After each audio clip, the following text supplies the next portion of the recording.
अस्सलाम वालेकुम and welcome to super special. हमारा आज में स्पोर्ट्स शो में ऑफ कोर्स एजेंडा है पाकिस्तान टूर ऑफ इंग्लैंड। खबरें ये हैं कि 5 अगस्त से फर्स्ट टेस्ट शुरू होगा साउथहैम्पटन में। बाय द वे अभी एक ऑफिशियल मीटिंग फ़ोन मीटिंग होगी पाकिस्तान क्रिकेट बोर्ड और इंग्लिश क्रिकेट बोर्ड के दरमियान, जिसमें कॉन्ट्रैक्ट भी साइन होगा। उसकी भी अब डिटेल्स कुछ सामने आ रही हैं। ऑफ कोर्स टूर करीब है और अब ये बातें हो रही हैं कि प्लेयर्स जो है थोड़ा मोहतात रह रहे हैं, they taking care of the fitness, not practising a lot. और इनसाइड बहुत सारी खबरें भी हैं कि इनसाइड न्यूज़ ये है कि जो चार्टर्ड प्लेन होगा, जो हमें पता चल रहा है बातें, इंश्योरेंस प्रीमियम सबका ईसीबी ख्याल रखेगी। तो ऑफकोर्स ये हम लोग अपने एक्सपर्ट से मालूम करेंगे।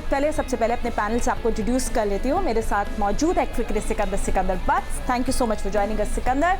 और उनके साथ हमारे senior sports journalist and programme score के host Syed Yahya Hussaini and former cricketer Mahmood Hamid ने हमें भी ज्वाइन किया है। बहुत शुक्रिया आप तीनों का। बट जी आप शुरू करो, उससे पहले जो है मेरी तरफ से मैं चाहूँगा हम सब की तरफ से शाहिद अफरीदी की सेहत के लिए हम दुआ गोएं। और अगर याया को उनके बारे में कुछ इतला है कि उनकी तबीयत कैसी, वो हमें ज़रूर बताएं मेरी तरफ से, और हम जो सारे यहाँ मौजूद हैं उन सब की तरफ से उनको बेस्ट विशेष हैं कि वो जल्दी सेहतियाब हो जाए। बिल्कुल। और पूरी जितने भी क्रिकेट फैमिली से प्लेयर्स हैं सब ने उनको बहुत विशेष दिए हैं। अब लाला भी होप एंड प्रे भाई आप जल्दी से ठीक हो जाए। आप इतना ज़बरदस्त काम कर रहे थे, so you can not be out, आपको वापस आना पड़ेगा इंशाल्लाह से। सो याया पहले आपके पास आ जाती हूँ। तो आज जो बात हो रही है कि आज ईसीबी और पीसीबी के दरमियान जो एक फ़ोन मीटिंग होगी, क्या today is the final day के कॉन्ट्रैक्ट साइन हो जाएगा और सब चीज़ें और स्केड्यूल वगैरह सब फिट हो जाएगा? जी ठीक कह रही हैं फातिमा आप। और क्योंकि हम तो ये प्रोग्राम दोपहर में रिकॉर्ड कर रहे हैं और आपको पता है कि चीज़ें बहुत तेज़ी के साथ तब्दील होती हैं, तो जब ये प्रोग्राम ऑन एयर हो रहा हो, ऐसा ना हो कि हर चीज़ तय हो चुकी हो। तो मैं आपसे यही कहूँगा कि इस टॉपिक को अगर होल्ड कर लें तो ज़्यादा मुनासिब होगा, क्योंकि अगर हम इसके ऊपर बात कर लें और उसके बाद जब अपडेट आ जाए तो ये हमारा टॉपिक पीछे रह जाएगा। अच्छा चले सही है, ठीक है। बट जो ऑब्वियसली जो आप हमारे जो जर्नलिस्ट हैं, सीनियर जर्नलिस्ट जो खबरें दे रहे हैं वो यही दे रहे हैं कि आज कॉन्ट्रैक्ट साइन हो जाएगा, स्केड्यूल सामने आ जाएगा, but will wait for an official word. आप नहीं जवाब देना चाहते हो, आई कंप्लीटली अंडरस्टैंड। अच्छा सिक्कू, अब मैंने ये सोचा कि वेरी इंपॉर्टेंट कि हम लोग बातें करें, जो बहुत सारे क्रिकेट फैंस बातें करें, तो हम सब एक्यूमुलेट करके पहले बातें कर लें। अच्छा सबसे पहले तो सिक्कू, आज वहाँ की वीडियो कॉन्फ्रेंस जो थी वो मैं सुन रही थी, तो उन्होंने बोला कि भाई क्योंकि पूरी कोविड की सिचुएशन है तो मैंने ब्रेक ली हुई है, टेस्ट क्रिकेटर्स ब्रेक, मगर क्योंकि अब मैं इस स्टोर के लिए एग्जेम्पशन है, इसके बाद मैं वापस ब्रेक पे चला जाऊंगा on test cricket. Test cricket के ब्रेक पे चले जाएंगे? हाँ, इज ऑन अ ब्रेक। समझ में नहीं आई बात, मतलब ये कि उन्होंने तो मना कर दिया था ना टेस्ट क्रिकेट खेलने से। हाँ, तो ये सर आप ऑन अ ब्रेक दोबारा आने खेलने के लिए। हाँ, तो खैर ये उनकी मर्जी है, सिर्फ इस सीरीज के लिए। इस सीरीज के लिए बहुत मेहरबानी उनकी, thank you very much sir, बड़ा नवाजिश करम, शुक्रिया आपका। मगर ये कि ये एक अजीब सी बात है, इस तरह नहीं होना चाहिए कि एक प्लेयर जो है अपनी मर्ज़ी से आए, अपनी मर्ज़ी से जाए। देखिए इसके अंदर सबसे बड़ा इशू ये हो जाता है कि जो सेलेक्टर होता है, टीम मैनेजमेंट होती है, जो क्रिकेट बोर्ड होती है, वो एक अपना प्लान कर रही होती है कि ये लड़का खेलेगा, ये लड़का नहीं खेलेगा, ये अवेलेबल है नहीं है। अगर आप इस तरह अपना मूड के हिसाब से चलेंगे तो इट्स नॉट फेयर। आपको एक लाइन ड्रॉ करनी है कि मैंने खेलना है या नहीं खेलना। मोहम्मद आमिर ने कह दिया मैं नहीं खेल रहा, उनके कोई फैमिली इशूज़ हैं, वो नहीं जा रहे, फेयर इनफ, ख़त्म होगी बात, वो अपनी जगह पे, ये बेहतर होता है। अब आप ये कह रहे हैं कि नहीं चले मैं इस टूर के लिए खेल लूँगा, दिस इज़ नॉट फेयर। मैं समझता हूँ ये ज़्यादती की बात है और इसके अंदर जो है आपको खेलना चाहिए। बाद में आप टीम सिलेक्शन की भी बात करेंगे, उस पर मैं बाद में बात करूँगा, मगर मेरे हिसाब से वहाँ आपको एक फ़ैसला कर लेना चाहिए। बिल्कुल। महमूद, मुझे थोड़ा सा हंसी भी आती है। एक जगह एक ऐसे प्लेयर्स हैं जो डोमेस्टिक में परफॉर्म करे जा रहे हैं, वो खेलना चाहते हैं मगर आप उनको नहीं खिला रहे, और एक तरफ एक प्लेयर है जो कह रहा है मैं खेलना ही नहीं चाहता हूँ, आप उसको कह रहे हैं नहीं भाई तुम्हें खेलना पड़ेगा। What a funny situation is this. बिल्कुल एब्सोल्युटली राइट। अब मैं जिस तरह की मैं ये देख रहा हूँ, जिस तरह की टीम बनी है, और वाकई जब वावरिया खेलना नहीं चाह रहा अपनी मर्जी से, वो क्या टेस्ट क्रिकेट खेलेंगे, अपनी मर्जी से नहीं खेलेंगे, तो इसका मतलब फेलियर तो हमारे क्रिकेट बोर्ड का या हमारी जो सिलेक्शन कमेटी है उसका फेलियर आता है कि आपके पास ऐसे बॉलर भी आपने तैयार नहीं किए कि अगर उनकी एब्सेंस के अंदर वो इस वक्त करामत हो। अब आप जो है वहाँ पर आपको इंसिस्ट कर रहे हैं कि वो टेस्ट क्रिकेट खेलें, उसके बाद भी वो कह रहे हैं कि मैं उसके बाद भी गैप लूंगा। तो मतलब अपनी ख्वाहिशात के ऊपर अगर आप क्रिकेट खेलेंगे तो ये तो फिर मुल्क के साथ भी ज्यादती है, और फिर आने वाले वक्तों में आपके पास फिर बॉलर आपको तैयार नहीं मिलेंगे। तो मेरे ख्याल से ये सारी चीज़ें सोचने वाली हैं तो जब एक दफा मना कर दिया उसने टेस्ट क्रिकेट खेलने से, तो why you inducted in the test squad? तो ये देखना पड़ेगा और मिसबाह उल हक को ये सारी चीज़ों को सोचना है इन फ्यूचरिस्टिक किस तरह हमने टीम को लेकर चलना है, हमने किस तरह प्लेयर्स बनाने हैं। और जैसे आप हैदर अली को जब डाल सकते हैं टीम के अंदर, तो आप किसी यंग फास्ट बॉलर को उसमें भी डाल लेते हैं। जब आप 29 का स्क्वाड लेकर जा रहे हैं, आप 30 का स्क्वाड बना लें। लेकिन इस तरह तो फिर किसी की ख्वाहिशत के ऊपर मेरे ख्याल से जो है वो इस तरह क्रिकेट नहीं हो सकती।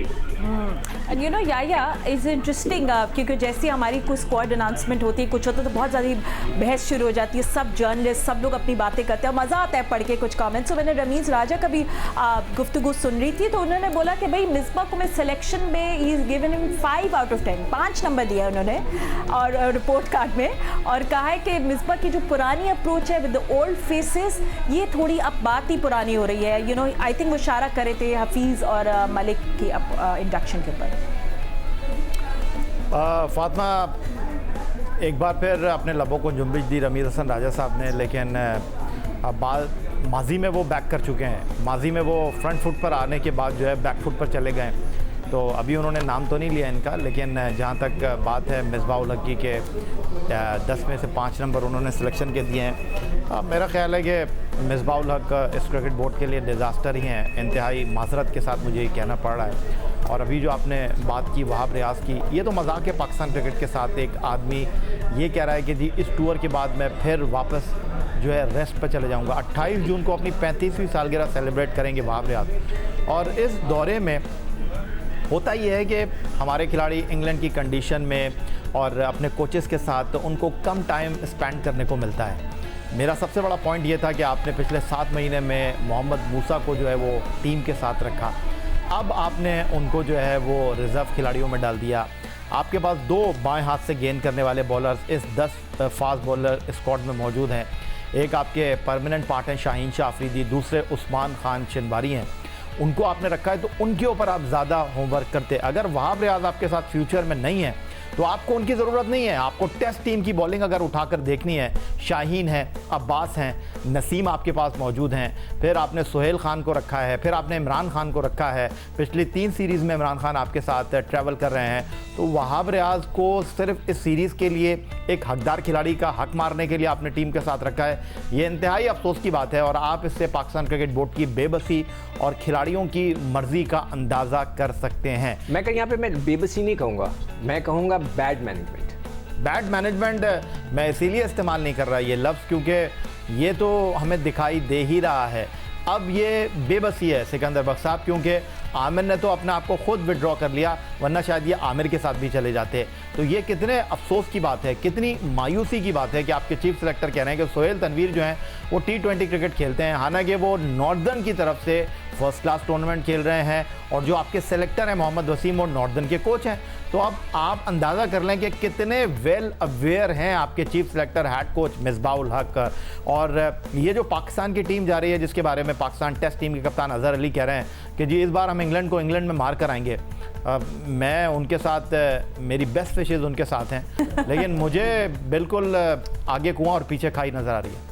ठीक है, अब देखिए सिक्को जैसे वो परफॉर्म करते हैं कुछ, ये तो थोड़ी सी अब आगे की बात है, बट ऑफ कोर्स हमारी जब बातें शुरू हो जाती हैं, अब जो बातें ट्रेंड कर रही है वो यही है, जो मोटी मोटी बातें हम लोग कह रहे हैं। यू नो मूसा, एक तो कि रिजर्व में रखने से आप सेटिस्फाई नहीं कर रहे हैं किसी को भी। ठीक है, मूसा खान आपके कायदे आजम ट्रॉफी के टॉप 3 बॉलर्स, मतलब नुमान, बिलाल आसिफ है, जफर गोहर है, फिर इमरान बट जिन्हें 934 रन बनाए, ऑल दीज प्लेयर्स, इनका क्या होगा? या तो फिर सिक्को, फिर बात ये मैं भी एज ए फैन बोलूंगी फिर छोड़ दे डोमेस्टिक क्रिकेट। बिल्कुल सही, मैं भी यही कहूँगा कि ये अब फर्स्ट क्लास क्रिकेट को ख़त्म कर दिया, वैसे ही आपने ख़त्म कर दिया है, डिपार्टमेंट ख़त्म कर दिए हैं, लड़के सड़क पे आए हुए हैं और ये पाकिस्तान की क्रिकेट की डार्केस्ट हिस्ट्री होगी। ये मतलब तारीख जो है ये सियाह तारीख होगी कि जिसने आपने लड़कों की रोज़ी आपने छीन ली है। एक तरफ तो प्राइम मिनिस्टर कहते हैं कि हमने जाके गरीबों की मदद करनी है, डेली वेजेस वालों की मदद करनी है, लॉकडाउन नहीं करना, ये नहीं करना, गरीब गरीब गरीब, और आपने जो है सारे क्रिकेटर्स को सड़क पे लाके खड़ा कर दिया है। This is totally unfair.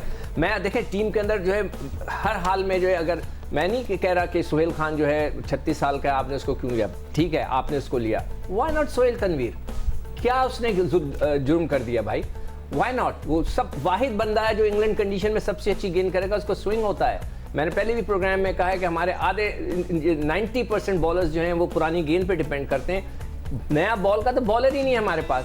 Sohail Tanveer एक वाहिद लड़का है जिसका नया बॉल स्विंग होता है। It's very important. वहाँ पे अगर आपका गेंद नहीं स्विंग हुआ तो आप क्या करेंगे? स्ट्रगल करेंगे। गोरों को तो आदत होती है, वो तो खेलते ही बचपन से घास पे, हम तो नहीं खेलते। इमरान खान वगैरह को तो मेरे ख्याल से इन्होंने लेकर गए कि जाके वहाँ पे प्रैक्टिस कराएं। मूसा इतना जबरदस्त बॉल कर, मतलब जबरदस्त तो नहीं, चले तेज तो बॉलर था, यंग था, एक्साइटिंग प्रोस्पेक्ट है। इमरान खान को ले जाने की क्या जरूरत थी? उसको ले जाते। दोस्तियां निभा रहे हैं तो वो अलग बात है। मूसा का मैं बहुत हैरान हूं। अब आप रिजर्व खिलाड़ियों में देख लें, वही उस्मान कादिर। यार क्या चीज है भाई? उस्मान कादिर क्यों है उधर? एहसान अली रिजर्व्स में, भाई कम से कम बच्चे का नाम रिजर्व में होता है तो वो थोड़ा होता है। एहसान अली कंप्लीट फेलियर, उनको तो कोयटा ने भी नहीं खिलाया। बिलाल आसिफ 38 साल की उम्र है, अब उनको आप ले जाएंगे एक रिजर्व में रखा है। यार खुदा का खौफ करो। आपको रखना है तो मतलब है कि यंगस्टर्स को तो रखो। इमरान भट्ट ने जो 900 रन किए वो तो ज़ाया हो गए ना। क्या किया आपने? मतलब ये कि मैं सवाल पूछना चाहता हूँ ये मिसबा साहब से, दूसरों से, भाई आप एक जुल्म कब तक करोगे? महमूद ठीक है, Sikku will come back to right after. Mahmood आपका भी क्या इस पे स्टांस है?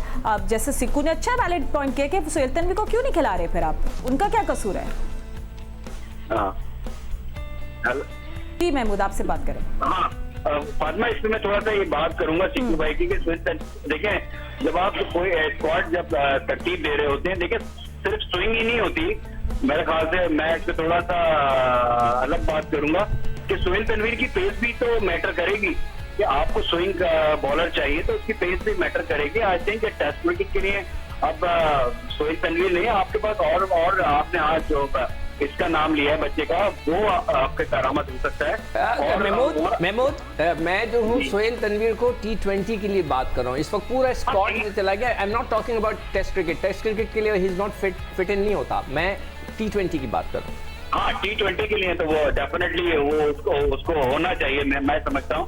और उसके साथ ज्यादती हो रही है क्योंकि वो हर जगह पे परफॉर्म कर रहा है। तो उसने आपकी T20 क्रिकेट जहाँ पर डोमेस्टिक भी हो उसमें भी परफॉर्म किया उसने, और एज ए बैट से भी उसने परफॉर्म किया। तो अब मैं ये सोचना चाहिए कि वो सिलेक्टर जैसे BIA ने कहा कि उनकी टीम के मोहम्मद वसीम है, तो क्या वो इनपुट नहीं दे रहे उनका कि हमें मेरी तरफ से किस फॉर्मेट के अंदर किस तरह की परफॉर्मेंस दी है? तो फिर इसका मतलब है मिसबाह अपनी ही सब कुछ टीम सिलेक्शन के ऊपर बात कर रहे हैं।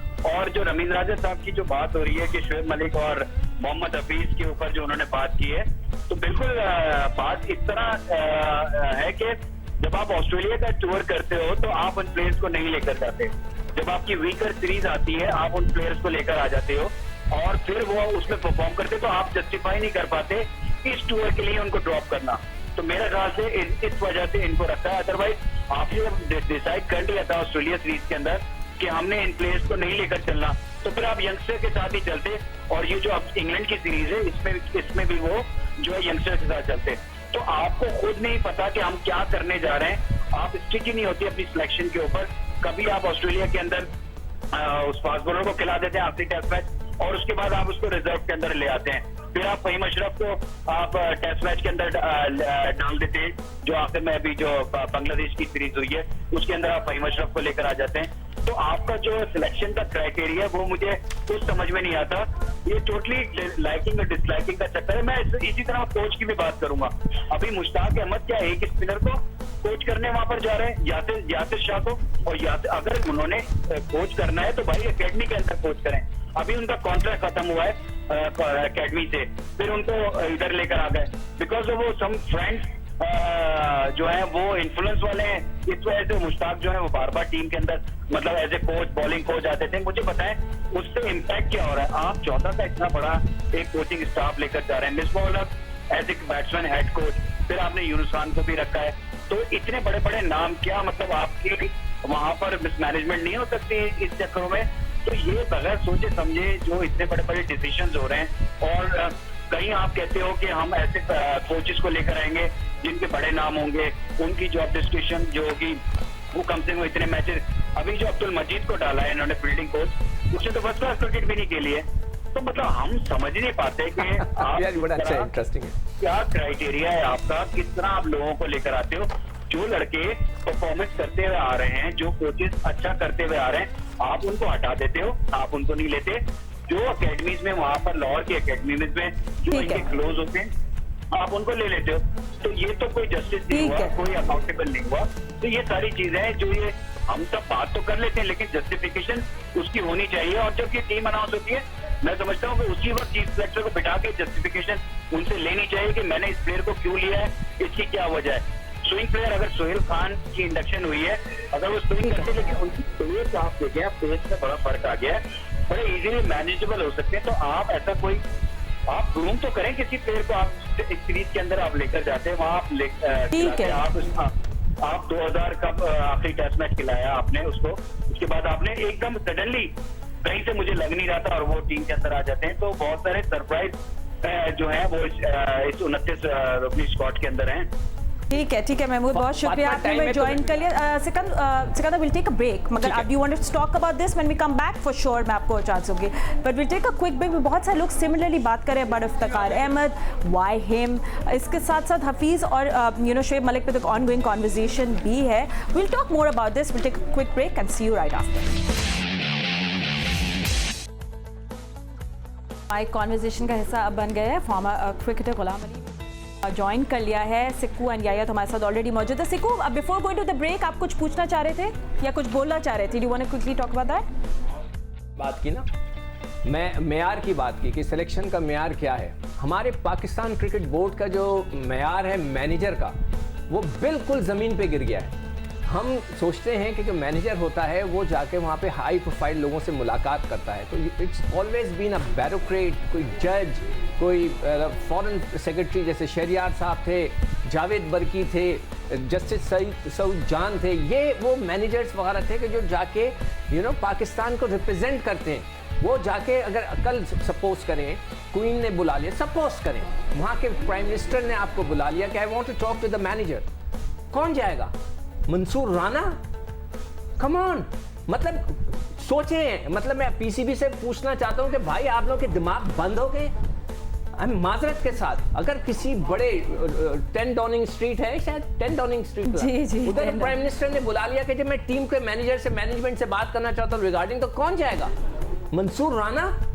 कम ऑन, ये क्या हो रहा है यार पाकिस्तान? मतलब इमरान खान साहब से मैं रिक्वेस्ट करूंगा, सर आप क्रिकेटर हैं, आप बताएं इनको एक मैनेजर की वैल्यू होती है, एक मैनेजर का स्टेटस होता है, वो पाकिस्तान का एम्बेसडर होता है, वो जाकर वहाँ पे तकरीर करता है, वो जाकर वहाँ बात करता है, कोई इश्यूज होते हैं तो वो सामने खड़ा होता है। आपके पास एक हाई प्रोफाइल मैनेजर होना चाहिए सर, जो एक सीएसपी ऑफिसर, कोई बड़ा बैरोक्रेट, कोई बड़ी चीज़ होनी चाहिए जिसको आइडिया हो कि किस तरह बातचीत की जाती है, किस तरह चीज़ों को हैंडल करना चाहिए। यार अगर आपने किसी को ओब्लाइज ही करना है तो भाई उसको भी आप असिस्टेंट बना के भेज देते। उसका मतलब ये कि मिसबाहुल हक कोच हैं, सुपर कोच हैं, उनके साथ 4 कोच हैं, बड़े बड़े नाम, उनमें से फील्डिंग कोच को तो मैं भी नहीं जानता, फिर assistant to the chief coach Shahid Aslam, तो भाई एक लेडी सेक्रेटरी भी भेज देते जो खत वत टाइप करे। फॉर गॉड सेक यार, पाकिस्तान क्रिकेट बोर्ड को क्या हो गया है? मुझे तो यकीन ही नहीं आता कि ये इस किस्म के फैसले कर। बट आई अंडरस्टैंड कि पूरी बहस है अबाउट, क्योंकि इतने सारे जो आपका मैनेजमेंट जा रहा है। अभी इंजमाम भी कुछ कह रहे थे कि भाई ये तो बैकफायर करेगा, ये आपस में खिचड़ी पक जाएगी, क्या ये आपस में एक दूसरे को हैंडल कर पाएंगे, क्या कुछ नहीं होगा। क्या हमारा इशू अभी मैनेजमेंट है या हमारा इशू ये कि how we will play in England with players and किसको चांस मिलेगा, किसको नहीं मिलेगा, किसका करियर ख़त्म होने वाला है? हम लोग कहाँ, like where are we? First of all Fatima, मेरा ख्याल है कि बहुत बड़े क्रिकेटर हैं इंजमामुल हक, लेकिन उनको तो अपने मुंह पर जो है जिप लगा लेनी चाहिए। फ़िलहाल तो उनको इस हवाले से कुछ कहना ही नहीं चाहिए, क्योंकि जो मजाक पाकिस्तान क्रिकेट के साथ उन्होंने रहते हुए माजी में किए हैं वो सबके सामने हैं और दीवार पर लिखे हुए हैं। अगर आपको याद हो तो डोमेस्टिक क्रिकेट के मैच देखने के लिए वो नहीं जाते थे, लेकिन इंग्लैंड के दौरे में हमने उनको देखा कि वो चले जाते थे इंग्लैंड के दौरे में और फिर वो ये तोजी पेश करते थे, मैं तो हर साल इंग्लैंड जाता हूँ।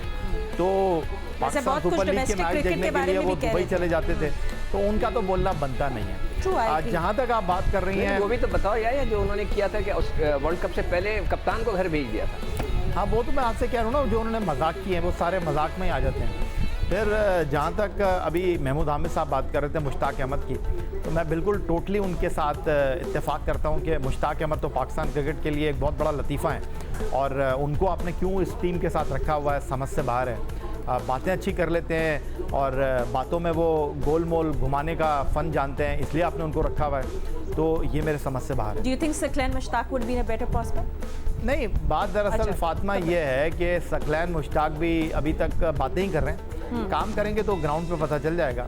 इवन यूनुस खान के बारे में भी मैं यही कहूँगा, असल में पॉपुलर डिसीजन इसलिए है कि यूनुस खान जैसा हाई प्रोफाइल बंदा अब तक पाकिस्तान क्रिकेट बोर्ड ने रखा नहीं था, तो इसलिए पाकिस्तान क्रिकेट बोर्ड की हर तरफ से तारीफ़ें हो रही हैं। लेकिन अब यूनुस खान पानी में उतरेंगे तो उनको भी पानी के गहराई का अंदाज़ा हो जाएगा। अभी तक तो वो बाहर ही बैठे हुए थे, अब जो भी परफॉर्मेंस होगी टीम की उसमें यूनुस खान का भी बराबर का हिस्सा होगा। अब मैं आपको एक बात बताऊं कि वेस्ट इंडीज़ की टीम इस वक्त मौजूद है इंग्लैंड के अंदर और वेस्ट इंडीज़ के 25 खिलाड़ी हैं, हमारे 29 जा रहे हैं, हमारे 13 ऑफिशियल जा रहे हैं, वेस्ट इंडीज़ के 7 ऑफिशियल इस वक्त इंग्लैंड में मौजूद हैं।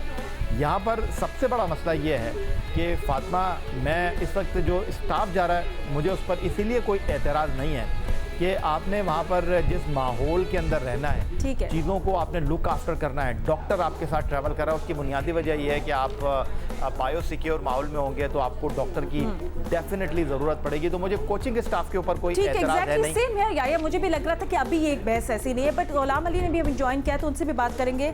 गुलाम Ali, let's take the conversation अब थोड़ा सा आगे हम लोग लेकर जाते हैं। अब मैनेजमेंट, प्लेयर्स, ये सब बातें अलग है। आज मैं बल्कि मैं आज ये भी पढ़ रही थी, मैं सरफराज की बात करना चाह रही थी मगर मैं आपसे ही पहले पढ़ क्योंकि राशिद लतीफ़ कह रहे हैं कि यूनुस को एज अ पॉन इस्तेमाल किया जा रहा है। मतलब ये कि अगर फेल हो गई टीम तो सब मलबा यूनुस पे गिरा दिया जाएगा। क्या आपको ऐसा फील होता है कि ऐसा होगा? क्योंकि मिसबाह यूनुस की एक दोस्ती है, एक बॉन्ड तो है। देखिए फातिमा, इसके दो पहलू हैं जो राशिद बात कर रहे हैं। ये बात मैं पहले भी कुछ चैनल पे कर चुका हूँ कि आप दोनों पहलुओं को देख सकते हैं कि एक पहलू तो ये है कि बड़ा अच्छा पहलू है कि आपने यूनुस खान को उनकी एक्सपर्टीज की वजह से उनको हायर किया और एक उससे आप हेल्प लेना चाह रहे हैं कि इंग्लैंड में उनकी बड़ी ज़बरदस्त परफॉर्मेंसेज हैं, पाकिस्तान के टॉप बैट्समैन रहे हैं और अपने साथ इन लड़कों को खेलते हुए काफ़ी इन्होंने जो है हेल्प आउट की है। तो ये एक अच्छा पहलू है जिसमें आप कह रहे हैं कि भाई सारी उनकी एक्सपर्टीज आप ले सकते हैं और फ़ायदा उठा सकते हैं। लेकिन दूसरा पहलू जो राशिद लतीफ़ कह रहे हैं, मैं भी ये सोच सकता हूँ, बहुत सारे लोग सोच सकते हैं कि खुदा न खास्ता कि जो बैटिंग हमेशा से कंसर्न रहा है और ख़ास तौर पे इस वक्त जो इंग्लिश टीम है जो उनकी बॉलिंग अपनी कंडीशन में है, मैं समझता हूँ आउट क्लास बॉलर्स उनके पास दुनिया में टेस्ट क्रिकेट में उनके पास टॉप बॉलर्स हैं उस कंडीशन में, जहाँ जेम्स एंडरसन है, स्टॉक्स हैं, उसके अलावा गुड हैं, जोफ्रा आर्चर हैं, तो ये सारे बॉलर हैं जिन्होंने ऑस्ट्रेलिया को भी बहुत टफ टाइम दिया। तो यहाँ पे अगर बैटिंग फेल होती है तो यकीनन मलबा सारा यूनुस खान पे गिरेगा कि हमने तो यूनुस खान को भी दे दिया, अगर टीम ने कुछ अच्छा नहीं किया तो अब हम क्या कर सकते हैं। हमने तो सारी फैसिलिटी सारे वो प्रोवाइड किए हैं जो हमारे प्लेयरों को हेल्प आउट कर सकते थे। तो ये दोनों पहलू इग्नोर नहीं किए जा सकते, एक अच्छा पहलू और दूसरा एक जो नेगेटिव बात कर रहे हैं हम कि ये मलबा गिराया जा सकता है यूनुस खान पे और जिनको सेव करना उनको सेव कर लिया जाएगा।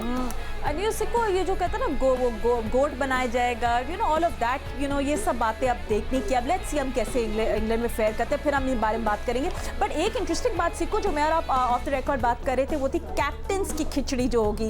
How will that work out? Babar Azam, Azhar Ali, former captains 3, Malik, Shoaib, Sarfaraz, तो ये बड़ा दिलचस्प होगा वहाँ देखना, राइट? अभी तक तो मुझे 5 नज़र आ गए हैं। हाँ, तो मुझे तो अफसोस इस बात का भी हो रहा है कि सरफराज को उन्होंने कहा reserve. That is very disappointing. Anyway, उसमें सरफराज की भी माशाल्लाह से गलती है कि उन्होंने परफॉर्म नहीं किया। जब उनको मौका मिला, पाकिस्तान टीम के कैप्टन थे, अगर परफॉर्मेंस दे देते 2-4 मैच जिताते तो देखता मैं कौन उनको निकालता। So do you think he should be happy कि उनको सिर्फ मौका मिला है? बहुत बड़ी बात है। नहीं, बस वो टीम के साथ जा रहे हैं। हाँ। मतलब बीवी बच्चे भी तो नहीं जा रहे ना, तो क्या अब ये सारे उनके लिए 2-3 महीने बड़े रूखे हैं, ना बाहर जा सकते हैं, ना शॉपिंग कर सकते हैं, कुछ नहीं है। डेली जेब में ना बाहर से खाना आएगा पाकिस्तानियों का, कुछ नहीं होगा। जो भी होगा वो वहीं का होगा सारा कुछ, तो इतने उनके लिए मज़े नहीं है। मगर सिर्फ कहने का मकसद ये कि सरफराज की अपनी गलती से अगर वो 2-3 मैच पाकिस्तान को अपनी परफॉर्मेंस से जिताते, कोई उनको हटा सकता था? कोई नहीं हटा सकता था। PSL में उनकी परफॉर्मेंस बिल्कुल नाकिस। तो अब उनको उन्होंने कहा अजय जी आप रिजर्व जा रहे हैं, रिजवान हमारा मेन विकेट कीपर है कि जो कि डोमेस्टिक क्रिकेट में खिलाया नहीं उसको। इससे बड़ी शर्मिंदगी, मतलब क्रिकेट बोर्ड के तो मतलब ये कि मैं वहाँ क्रिकेट बोर्ड में होता तो मैं तो उसको कहता भाई आप तो घर जाओ, जब तुम्हें यही नहीं खिला रहे तो हम क्या खिलाएं। तो आपको असूलन जो है एक नया विकेट कीपर ढूंढना है, अच्छे विकेट कीपर पे अब इन्वेस्ट करना है। ठीक है, so are we closing now? Sorry, मैं प्रोड्यूसर साहब से पूछा, are we closing the show? Turn over, okay. ठीक है, ठीक है। I mean we done with the cricket. Thank you so much या आपका भी बहुत शुक्रिया। गुलाम अली साहब आपने हमें ज्वाइन किया, बहुत शुक्रिया। And Secunderabad, thank you so much for joining us on cricket special जो हम लोग कर रहे थे, super special. But don't go anywhere, after the break हम लोग एक बहुत इंटरेस्टिंग स्पोर्ट के बारे में बात करें and where it stands in Pakistan. So stay tuned for that and keep watching Geo super. Welcome back after the break. You know I am glad कि हम लोग क्रिकेट से तो इसी ब्रेक ले रहे हैं, talk about other sport. But interestingly हम लोग बात करें फिशिंग की, but is fishing a sport और नॉट? बहुत सारे लोग हेजिटेट करते हैं उसको स्पोर्ट बोलने से, मगर वाई? बिकॉज फिशिंग रिक्वायर करती है patience, practice, skill, strength. I mean अगर आप एक तस्वीर देखते हैं of an angler with 450 pound का येलो फिन टूना की तस्वीर के उसके साथ देखते हैं तो you know there so much that goes behind it, इतना कुछ है उसके पीछे। मगर पाकिस्तान में फिशिंग यू नो क्या सिर्फ अमीरों का खेल है? दैट्स व्हाट पीपल से, दैट इज सिर्फ शौक है या नहीं? आई थिंक इसके थोड़ा क्लियर पिक्चर हमें चाहिए, we got the right people for that. मेरे साथ मौजूद है, सबसे पहले हम इंट्रोड्यूस करेंगे अपने गेस्ट को, Ali Saeed, who is the founder of Pakistan game fish association. Ali, thank you so much for joining us. और उनके साथ हैं जी हसन सुहेल, जो ऑफ शोर एंगलर है। Lot of you know I have seen lot of your pictures Hassan before you came. I mean amazing stuff that you are doing. Welcome gentleman. But Ali, सबसे पहले मैं आपके पास आती हूँ। पाकिस्तान में यू नो मुझे ऐसा लगता है कि एक होता है जो लोग कहते हैं you know only the rich can afford it, वो उनका शौक है, उनकी हॉबी है। और फिर हमारे विलेजेस हैं जो सालों साल कर रहे हैं। Where do we stand in Pakistan? हम लोग कहाँ खड़े हुए हैं फिशिंग में? Fatima, I think fishing, sport fishing is the only quarry which is जो कि सबके पास एक्सेसिबल है, गरीब के लिए भी, अमीर के लिए भी। But there are like different methods, like you already mention Hassan Suhail, who is our offshore fishing celebrity here in Karachi. So ये जब जाते हैं, he chase big game, marlins and tuna. So that वो उसके लिए बहुत ज़्यादा expensive tackle चाहिए होता है। बट अगर एट अदर एंड में दूसरी जानिब जाता हूँ जहाँ पे स्टार्टिंग फ्रॉम फ्रेश वाटर, चाहे वो अप नॉर्थ में ट्राउट्स हों या फिर बेसिक जो हमारी मछलियाँ होती हैं जैसे रोहू है, और फिर समंदर के किनारे की तरफ आ जाते हैं, तो वहाँ पे भी शोर से जो किनारे से फ़िशिंग होती है या बोट से फ़िशिंग होती है, starting from traditional wooden boat जो कि होती है, जैसे हम यहाँ पे किमाड़ी के अंदर बोट अवेलेबल हैं वो, या मंगला तरबेला के अंदर वुडन बोर्ड अवेलेबल हैं, या फिर यू नो एक्सपेंसिव और वो जो आर्टिस्टिक और काफ़ी हाई टैक मीन है, डिफरेंट इक्विपमेंट यूज़ करते हुए जो ऑफ योर फिशिंग है, ये सब अवेलेबल है।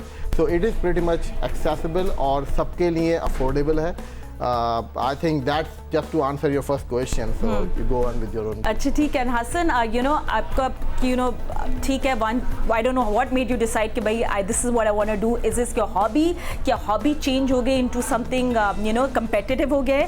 और थोड़ा सा पता है लाइक कैसे, मतलब मैं दिमाग में सोचती हूँ कि you hop on a boat और आप बस जाके फिशिंग कर लेते हैं। I know it's not that, बहुत कुछ टेक्निकल है, बहुत कुछ प्रैक्टिस की ज़रूरत है, बहुत कुछ प्रेपरेशन की ज़रूरत होती है, राइट? बिल्कुल जी। First of all thank you for this opportunity कि आपने यहाँ हमें बुलाया और हम इस मौजू पे बात कर रहे हैं। This is very attractive, a very beautiful sport अगर आप इसको देखें। Phishing basically I was introduced when I was 9 या 10 ईयर्स ओल्ड। मतलब मेरे वाले साहब क्योंकि ऑलरेडी फ़िशिंग वगैरह करते थे तो he got me into it. वो लेके गए मुझे अपने साथ और अपने मुझे काफ़ी चीज़ों के बारे में उनने अपना सिखाया भी, बताया भी। इतना आसान नहीं था शुरू में, ज़ाहिर है। इसमें जो सबसे बड़ा एक आपके साथ एक एलिमेंट चलता है वो ये चलता है कि आपको सी सिकनेस होती है। उसमें आप अपना सबसे पहले तो आप इस इशू को ओवरकम करते हैं और वो इसका तरीका यही है कि या तो आप कंसेक्यूटिवली अपने आप को एफर्ट करते हुए आप जाते रहें, करते रहें, क्योंकि टैबलेट्स भी आती हैं, चीज़ें भी हैं दूसरी जिसको लोग लेके प्रेफर करते हैं कि जी हम खा के चले जाएँ। बट मेरे हिसाब से जो बेस्ट सोल्यूशन था इस सी सिकनेस को ओवरकम करना, जिसको मुझे 9 साल लगे, वो था कंसेक्यूटिवली जाना। दूसरा, जहाँ तक आपने मुझसे बात करी फ़िशिंग या ऑफशोर फ़िशिंग के हवाले से, ऐसा नहीं है कि आप जाते हैं और सीधा अपना कि आप गए और आपने अपनी बोट स्टार्ट करी और चली गई।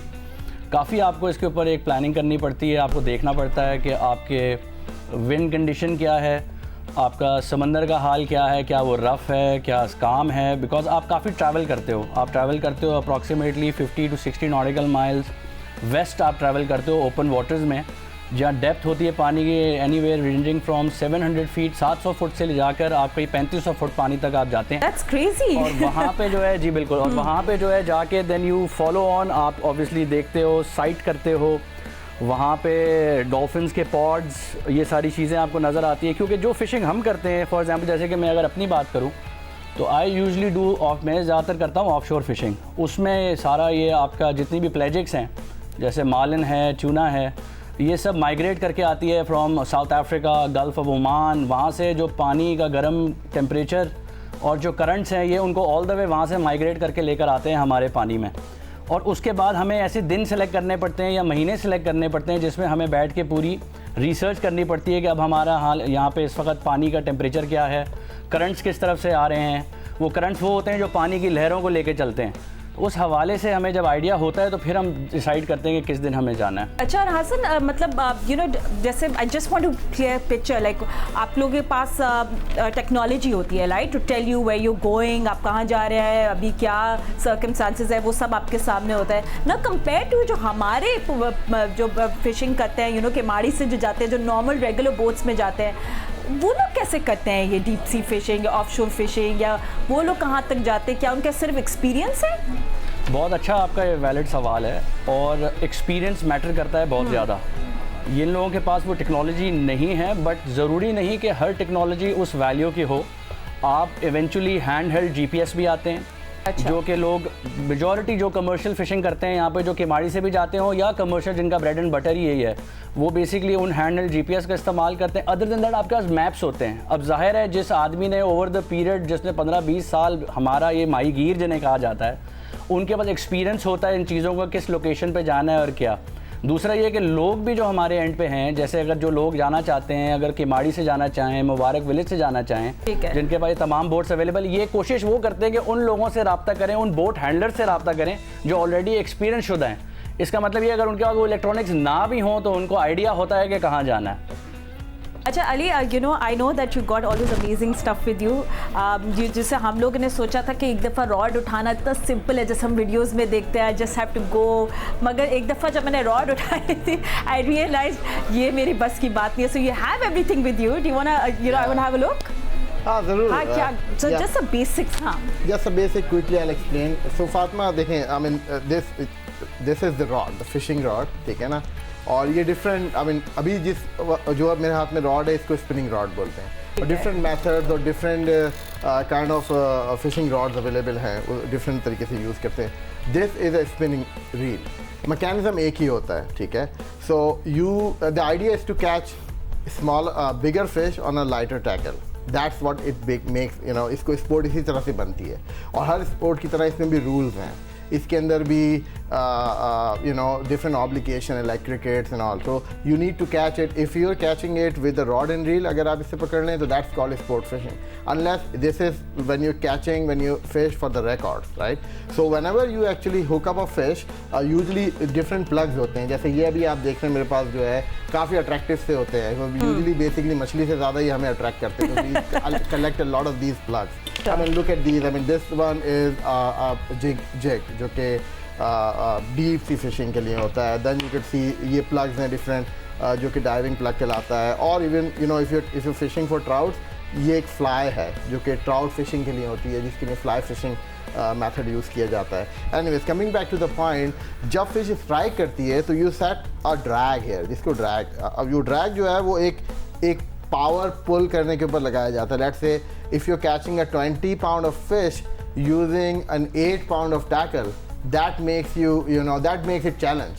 So it is not that I am fighting with the fish 1-to-1. It's not that tussle. It is basically this drag, this fishing tackle is fighting with the fish, and the art is to hook the fish, fight the fish, उसको लड़के hook करने के बाद अपने तक लेकर आना, all by an angler himself और हरसेल्फ। तो आपकी स्ट्रेंथ का भी एग्जाम है। या टोटली या। अच्छा, तो Ali, I just going little bit of topic क्योंकि फिर हमारे पास थोड़ा टाइम कम है, मगर मुझे पता है ओवरऑल पाकिस्तान में भी क्या हो रहा है, बिकॉज अप नॉर्थ भी होती है फिशिंग। जस्ट एन आइडिया कि हम सिर्फ कराची की बात नहीं करना चाह रहे, तो overall where do we stand, थोड़ा सा मुझे बेसिक वो भी बता दें। एग्जैक्टली, बिकॉज हसन ने काफ़ी जो ऑफशोर और बिग गेम फिशिंग है कवर कर दिया। I will quickly go from starting from offshore tuna marlin to internal, अंदर जो पानी के करीब की जो शोर फिशिंग होती है, से लेकर रिवर्स, लेक, डैम्स और अप नॉर्थ पे जो ट्राउट्स अवेलेबल हैं।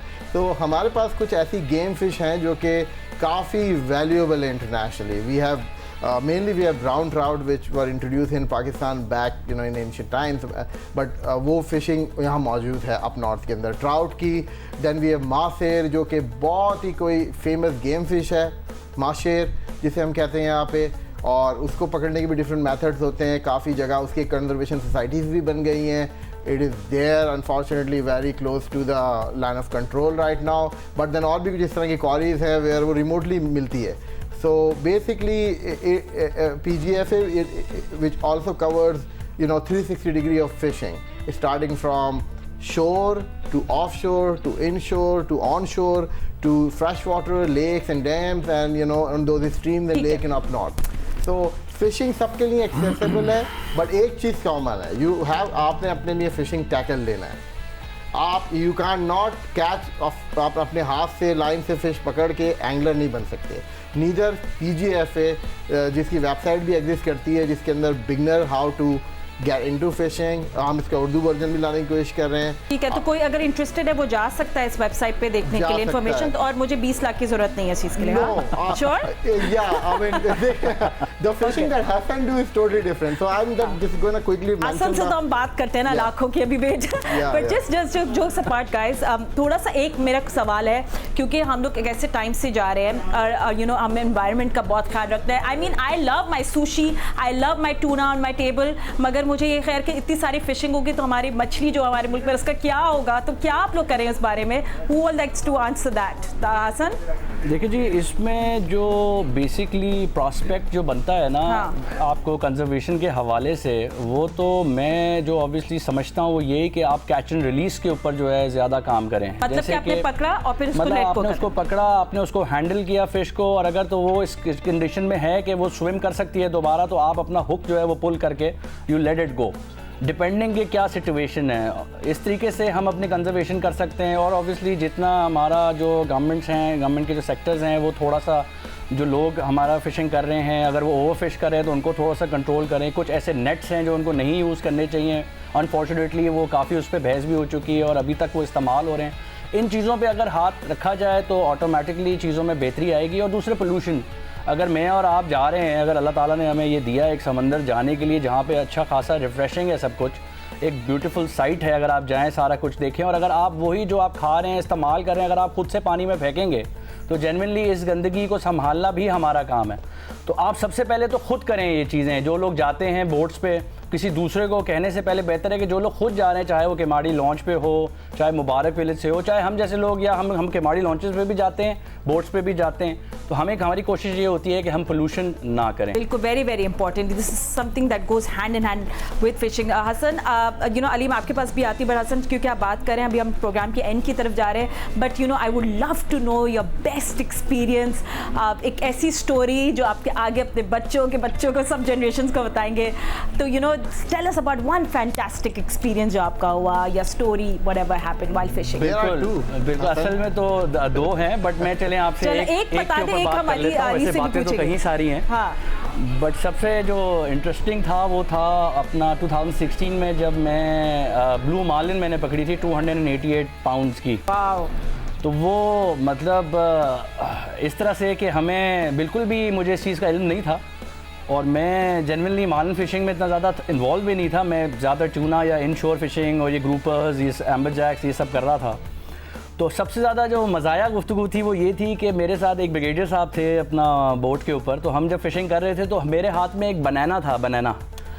तो मुझे किसी ने ब्रिगेडियर साहब ने बताया कि उनने कहीं आर्टिकल्स में पढ़ा है कि जिसकी बोट में अगर केला होता है तो उसको मछली नहीं लगती। Bad luck. तो वो it's basically known as a bad luck. तो उस वक्त मेरी बोट पे 2 केले थे उस दिन। तो हम लोग ट्रैवल करते करते हम लोगों ने स्विच किया। जब मैंने स्विच किया तो मुझे ब्लू मार्लिन जो मुझे लगी वो मुझे एक साथ 2 लगी थी, एक मेल और एक फीमेल। तो we had to fight 2 of the fish all together. और वो सारा 55 मिनट का जो एक वो था फ्रेम ऑफ एक्सपीरियंस, जिसमें लिटरली अपना पहला एक्सपीरियंस ये था कि I was literally shivering because I had no control over the fish. मतलब मेरा जो टैकल था, मेरा जो ड्रैग था वो 22 पाउंड पे मेरा ड्रैग सेट था, 60 पाउंड की मेरी लाइन थी जो रील के ऊपर चढ़ी हुई थी। तो eventually it had taken me all across the boat. I had to walk around the boat. मुझे पूरी बोट के इर्द गिर्द 4 से 5-6 चक्कर लगाने पड़े। 35 मिनट के बाद मुझे ये लगा कि शायद जो है कि मेरा कब काम हो गया है, या तो मैं यहाँ लेट जाऊँगा बोट में या तो ये बाहर आ जाएगी, दोनों में से कोई एक काम होने लगा है। इत्तफाकन ये हुआ कि वो ऑब्वियसली स्ट्रगल इस तरह का था कि मछली जब एक अपनी थर्मल लाइन में चल रही होती है, एक ऑक्सीजन का उसका लेवल होता है, ख़ासतौर पर जो प्लेजिक गेम फिश होती हैं। जैसे ही वो अपने किसी उस थर्मल उस ब्रिज से बाहर निकलती हैं, वहाँ पे जैसे ही उनका ऑक्सीजन लेवल डिप्लीट करता है तो दे एग्जॉस्ट। जब वो एग्जॉस्ट होती है तो आप सिर्फ उनके वेट के साथ अपना स्ट्रगल कर रहे होते हो। मछली की अपनी को खास पावर नहीं होती, जबकि पानी में आपको पता है कि ज़्यादा लगती है मेहनत। तो at the end of the day वो हमें ऑब्वियसली बड़ा सक्सेसफुल रहा, जिसका मुझे ऑब्वियसली PGFA वालों ने, इनकी टीम ने बहुत उस चीज़ को रिकगनाइज़ किया। सारा कुछ करते हैं मुझे 2 सर्टिफिकेट्स भी दिए। तो इवेंचुअली सबसे इम्पॉर्टेंट फैक्टर ये है कि जी वो तो हमने पकड़ी। उसके बाद फिर मेरा ये स्ट्रगल शुरू हुआ और मैंने फिर चेस करना शुरू किया मार्लिन, और फिर इवेंचुअली एक ब्लैक मार्लिन पकड़ी, फिर स्ट्राइप पकड़ी, फिर एक और स्ट्राइप पकड़ी जो लकीली 183 पाउंड की थी। अच्छा, एक सिलसिला शुरू हो गया बेसिकली। बिल्कुल इससे शुरू हो गया। और मैंने अब 2 के बजाय 3 केले रख लिए हैं बोट में ताकि ज़्यादा से ज़्यादा मार्लिन लगे।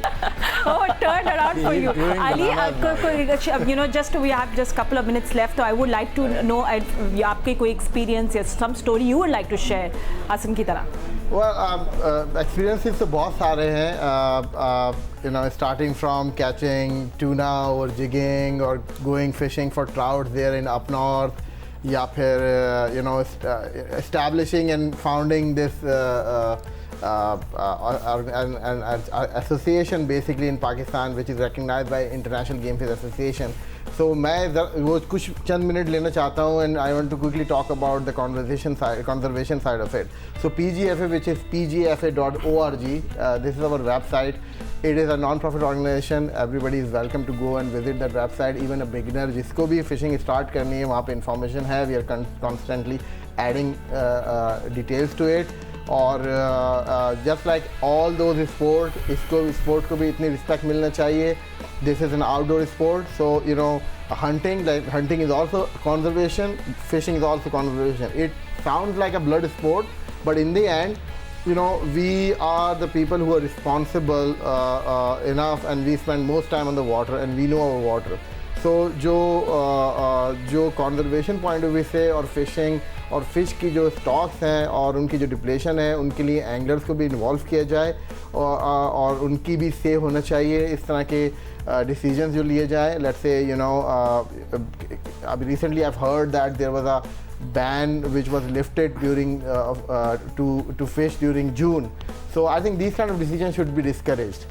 और हमने अपनी फिशिंग की क्वारीज का भी, जो कि इकलौता वाइल्ड फूड सोर्स बचा है दुनिया में, बिल्कुल, you know, we need to safeguard, we need to guard that. So Hassan has promised me next marlin that he's going to catch, he's going to release that fish. Hassan, you made promise on national TV. भैया next जो marlin सिर्फ तस्वीर के लिए और उसके बाद you let go, right? If it is below, अगर 500 पाउंड से कम होगी तो definitely छोड़ दूंगा. ठीक है, great. Gentlemen, thank you so much. I had a brilliant time talking to you, and I hope हम future में भी बात करें about, you know, fishing and sports. Thank you Ali, thank you Hassan, thank you so much for joining us. Well, you know, अब आपके ऊपर हम लोग छोड़ते हैं. What do you think? Is this fishing is a sport or not? Well, I think इसमें इतनी ज़्यादा you know, strength और practice की ज़रूरत है. It's definitely a sport you should watch out for. Well, thank you so much for watching. हम लोग आपको मिलेंगे इंशाल्लाह soon for the super special.